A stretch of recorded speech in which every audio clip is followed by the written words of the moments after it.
waxaan jeclaan lahaa inaan ka hadlo jahwareerka bulshada laguna yidhaahdo afka qalaad The Social Dilemma oo ah documentary la sheego kan ugu hadalhaynta badan maalmihii la soo dhaafay.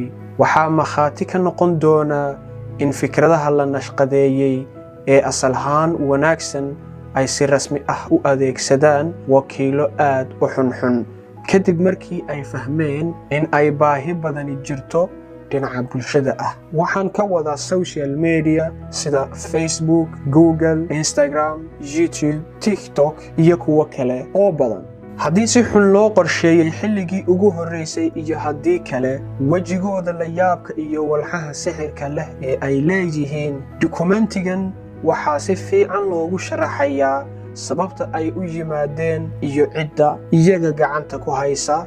dabcan shakhsiyaadkii hore ee la wareystay sida ay ka dhawaajiyeen, dokumentiga waa mid aad muhiim u ah. in badan oo iyaga ka mid ah waxay hayaan xilal aad muhiim u ah oo ay ka soo kala shaqeeyeen barnaamijyada baraha bulshada waqtiyada ka mid ah. jawaabahooda runta ah ee su'aalaha la weydiiyey waxay ku sharaxayaan halista barnaamijyadan ay leeyihiin, taasi oo isbedelo waaweyn lagu sameeyey 10kii sano ee ugu dambeeyey, lana caddeeyey sida ay u saamaynayaan adeegsadayaashooda iyada oo ay jirto saamayn jilitaan ah oo ah sirdoonka macmalka ah iyo in ay iibiyaan aqoonta caadiga ah ee balwadda leh ee ay ku soo heleen saamaynta xayeysiistayaasha oo ay u isticmaalaan wax soo saar ahaan, qalab ahaan, sida tusaale xayeysiiska caadiga ah ee aynu naqaano ee ka buuxa YouTube-ka sida adska. sheekooyin ama war laga soo wariyey ninka lagu magacaabo Tristan Harris oo sidoo kale ahaa maamule wakhtigaas xitaa nidaamka howlgalnimada ee Google Gmail ka soo shaqeeyey. amarkiisa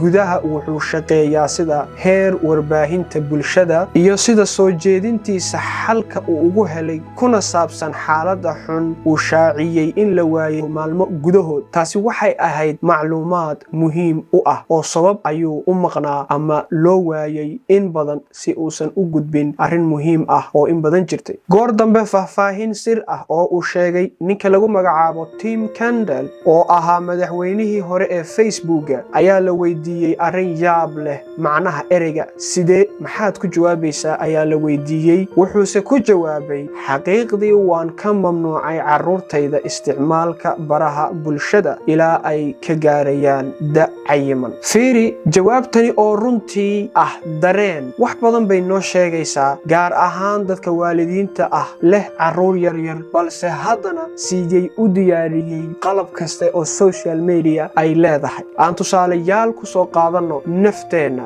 haddii aad carruur leedahay, tijaabi kana qaad teleefankooda, tijaabi in ay muddo yar adkaysan karaan iyo in kale. maxaad u malaysaa?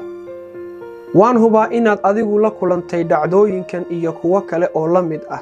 rabitaanka ah inaan si joogto ah u fiiriso teleefankaaga. tusaale, waan hubaa inaad aragteen qof dirawal ah oo gaari wada kuna socda xad ama speed aad u badan, balse haddana markuu maqlo shanqadha uu bixinayo teleefankiisa hore ayuu qofkaasi ka fiiriyaa, isaga oo ilaawaya halista ka weyn in naftiisa dhan ku waayi karo amaba ku waayo oran ahaantii shil ku galo kuna dhinto. sababtan awgeed, awood la'aanta sheekaysiga rabitaanka ah in si joogto ah loo baaro dadka ay raacaan safka xiisaha iyo hamiga iyo xitaa dhacdooyinka jira in ay muuqato cudur cusub. qofkan ma seexan karo ama ma dareemi karo wanaag farxad la'aanta teleefankiisa. isweydii, adi maalintii intee in la eg ayaad ku bixisaa teleefankaaga? ma arki kartaa meesha aynu ka nimid? waxay u muuqataa mid iska cad in jiilka dhalinyarada ee ku dhashay nolol lagu xadhay shucuur beenbeen ah ee ah baraha bulshada inay qabaan niyad jab maskaxeed, waxayna u baahan yihiin caawimaad xagga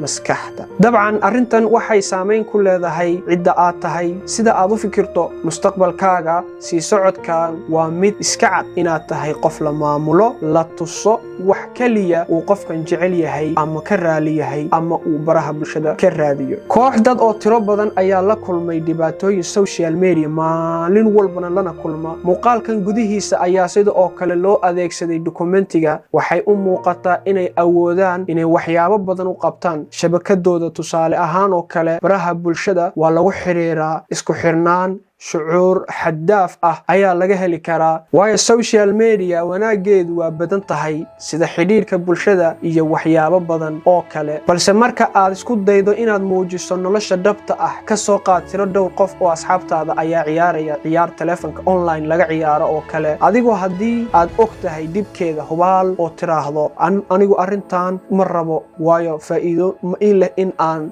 ciyaaro ciyaartan, waxaad la kulmi kartaa eedeymo jaahil ah, buunbuunin, cadaawad xagga technology-ga, gabow, sida in lagu yidhaahdo adigu old generation baad tahay, waad dambaysaa. mid ka mid ah qodobada ugu muhiimsan ee aad ka heli karto markaad daawanaysid dokumentigan ayaa ah in kasta oo sidoo kale lagu sheegay macluumaad kooban oo ku saabsan suurtagalnimada heer iyo adeegsiga xadidan, taas oo ah adeegsiga miyir-qabka. nidaamkan ayaa ah inaad ka fogaan karin noqoshada wax soo saar, in lagu bar tilmaameedsado laguna farageliyo qof walba shaqadiisa gaarka ah. taas macnaheedu waxa weeye haddiiba aad haysato social media app ka mid ah taleefankaaga, wax walba oo aad samayso waa sida kamerad lagu duubayo video iyo cod, walow xataa aad delete ama aad ka saartid wax walba oo aad taleefankaaga ku shubtay ama aad ka booqatay sida page ama Facebook oo kale. caddayn kale oo jirta ayaa ah xayeysiisyada u muuqda kuwa kugu habboon adiga keliya, dabeecadaada iyo dhaqankaaga oo si toos ah ugu habboon cidda aad tahay, xataa in la isku habeeyo dad u dhow fikradaada oo adiga kugu habboon ayaa runtii ah barta ugu dambaysa ee shaqada social media laga leeyahay.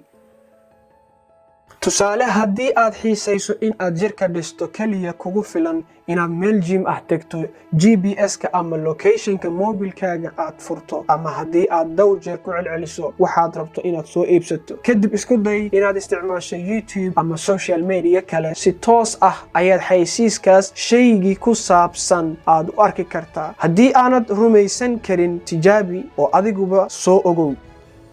sida xaqiiqda ah waad arki kartaa qoraallo shakhsiyeed oo kugu xiraya nidaamkan xayeysiiska shaygaas, oo waad akhrin kartaa sababta aad u aragtay xayeysiis noocaas oo kale ah. sababtu waa in lagu habeeyo xayeysiis si gaar ah kuugu habboon adiga.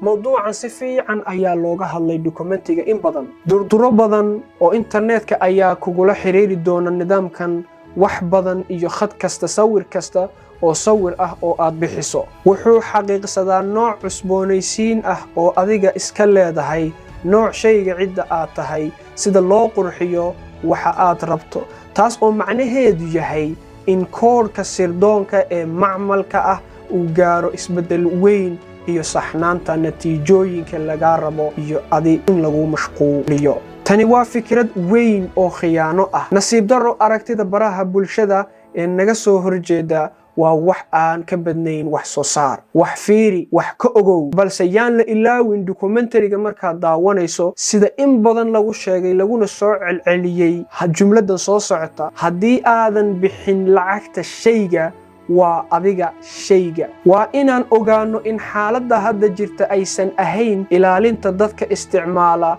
laakiin loo baahan yahay ilaalinta xuquuqda mudnaanta. hase ahaatee, ma jirto wax ulajeedo ah oo dhab ah ama sharci xuquuq in la raaco, laakiin muhiimadu ay tahay keliya in adiga isticmaale social media lagugu soo jiito si aad mar walba u fiiriso taleefankaaga ama aad uga caajisin social media. meel walba oo aad tagto dunida waxaad ku arkaysaa dad ku foorara taleefankooga ayagoo xataa meel halis ah maraya, walow mararka qaar ay dhacdo in qaarkood ay meel xun ku dhacaan maalin cad ayaga oo fiirinaya taleefankooga. qalad miyaa? shirkadaha waaweyn dantoodu waa halis. miyaan had iyo jeer u gudbin doonaa dadka ugu taajirsan uguna maalka badan sirteedna? danta dadka ayaa ka muhiim yar faa'iidada bilyonaarada social media iska leh. social media kuma socdaan jiho wanaagsan. tani waxay u baahan tahay in la bedelo, laakiin adiga ka taxadar halista joogtada ah ee ay cid kasta iska og tahay, looguna talagalay in adiga lagugu duleeyo. runtii waxaan kugula talinayaa dokumentarigan in aad daawato. haddii aad carruur leedahayna fadlan la daawo carruurtaada. magacaygu waa Cabdullaahi, mar kale ayaan is arki doonaa insha Allah.